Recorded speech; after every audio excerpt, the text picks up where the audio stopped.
कक्षा 10वीं विषय हिंदी पाठ 10वां ठेस स्वाध्याय। सूचना के अनुसार कृतियां कीजिए। प्रश्न पहला, संजाल पूर्ण कीजिए। सिरचन को आने वाले काम।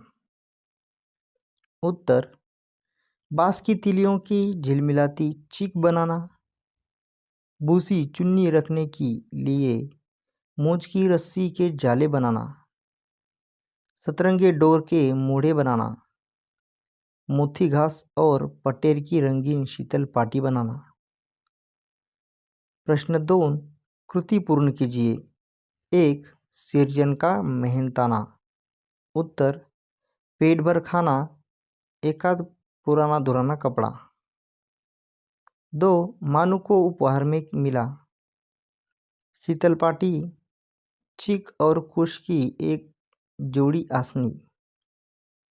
3, सिरचन को लोग कहते। उत्तर, मुफ्तखोर, कामचोर।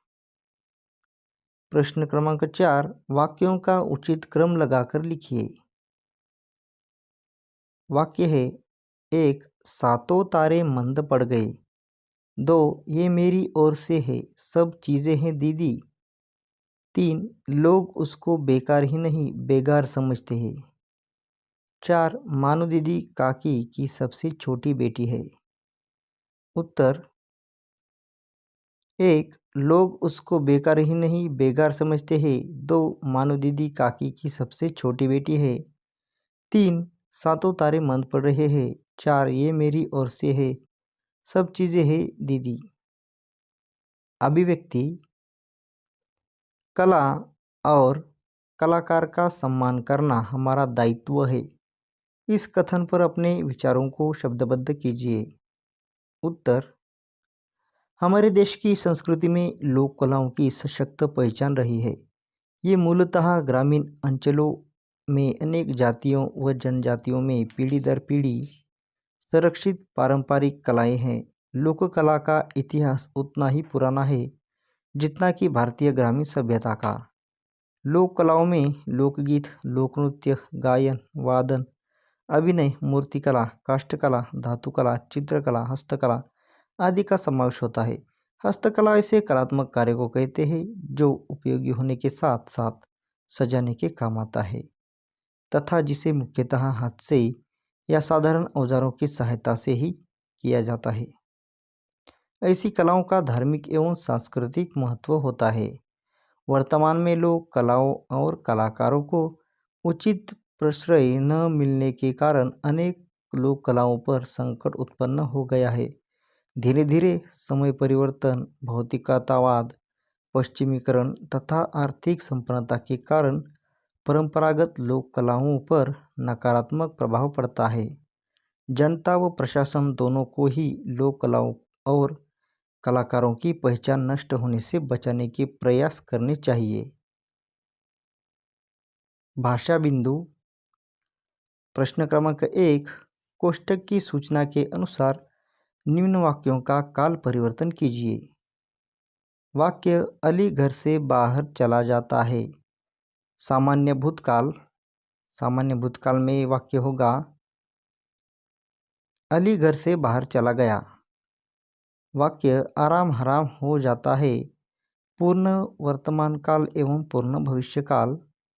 उत्तर, अ, पूर्ण वर्तमान काल में आराम हराम हो गया है एवं पूर्ण भविष्य काल में होगा आराम हराम हो चुका होगा।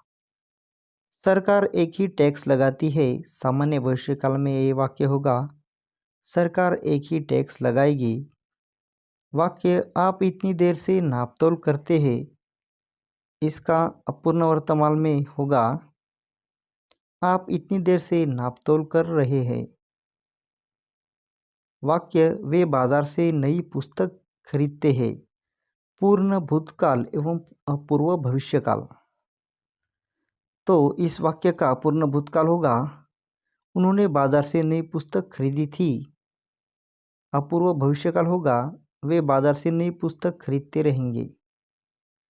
वाक्य, वे पुस्तक शांति से पढ़ते हैं। अपूर्ण भूतकाल, वे पुस्तक शांति से पढ़ रहे थे। वाक्य सातों तारे मंद पड़ गए, तो इसका अपूर्ण वर्तमान काल होगा सातों तारे मंद पड़ रहे हैं। वाक्य मैंने खिड़की से गर्दन निकालकर झिड़की के स्वर में कहा।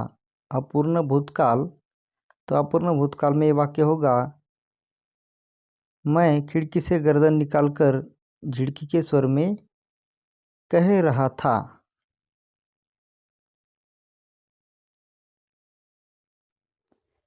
प्रश्न दूसरा, नीचे दिए गए वाक्य का काल पहचान कर निर्देशानुसार काल परिवर्तन कीजिए। वाक्य है मानू को ससुराल पहुंचाने में ही जा रहा था। काल, तो इस वाक्य का काल है अपूर्ण भूतकाल। इसका सामान्य वर्तमान काल हो जाएगा मानू को ससुराल पहुंचाने में ही जाता हो। सामान्य भविष्यकाल हो जाएगा मानू को ससुराल पहुंचाने में ही जाऊंगा। अपूर्ण भविष्यकाल मानू को ससुराल पहुंचाने में ही जाता रहूँगा। पूर्ण वर्तमान काल मानू को ससुराल मैंने ही पहुंचाया है। सामान्य भूतकाल मानू को ससुराल पहुंचाने में ही गया। अपूर्ण वर्तमान काल मानू को ससुराल पहुंचाने में ही जा रहा हूँ। पूर्ण भूतकाल मानू को ससुराल पहुंचाने में ही गया था। पूर्ण भविष्यकाल मानू को ससुराल पहुंचाने में ही जा चुका हूँगा। उपयोजित लेखन, पुस्तक प्रदर्शनी में 1 घंटा विषय पर 80 से 100 शब्दों में निबंध लेखन कीजिए।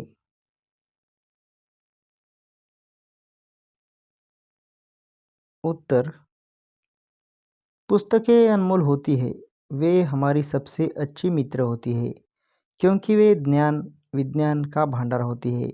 व्यक्ति आते हैं और चले जाते हैं, परंतु उनके श्रेष्ठ विचार, ज्ञान, संस्कृति, सभ्यता, मानवीय मूल्य पुस्तकों के रूप में जीवित रहते हैं। पुस्तक प्रदर्शनी और मेले हमारे लिए वरदान है। ये पाठकों और लेखकों का संगम होते हैं। प्रत्येक वर्ष अगस्त में पुणे में कोरेगांव पार्क में पुस्तक प्रदर्शनी और मेले का आयोजन किया जाता है। अनेक पुस्तक विक्रेता और प्रकाशक वहां आते हैं। इस बार मैं भी उस प्रदर्शनी में गया। स्टॉलों पर पुस्तकें बड़े आकर्षक ढंग से सजी हुई थी। सभी स्तर और रुचि के लोगों के लिए वहाँ यथेष्ट सामग्री थी। इतिहास, भूगोल, ज्ञान विज्ञान, साहित्य, धर्म, भाषा, यात्रा, जीवन वृत्त आदि सभी विषयों की पुस्तकें वहाँ थी। अनेक स्कूलों के विद्यार्थी वहाँ आए हुए थे। बच्चे बड़े सभी पुस्तकें खरीदने में व्यस्त थे या उनको देख पढ़ रहे थे। कुछ लोग ग्रुप में खड़े पुस्तकों पर चर्चा कर रहे थे। मेरे पास समय का अभाव था। मैंने अपने और छोटे भाई के लिए मुंशी प्रेमचंद का कहानी संग्रह तथा हिंदी का एक शब्दकोश खरीदा।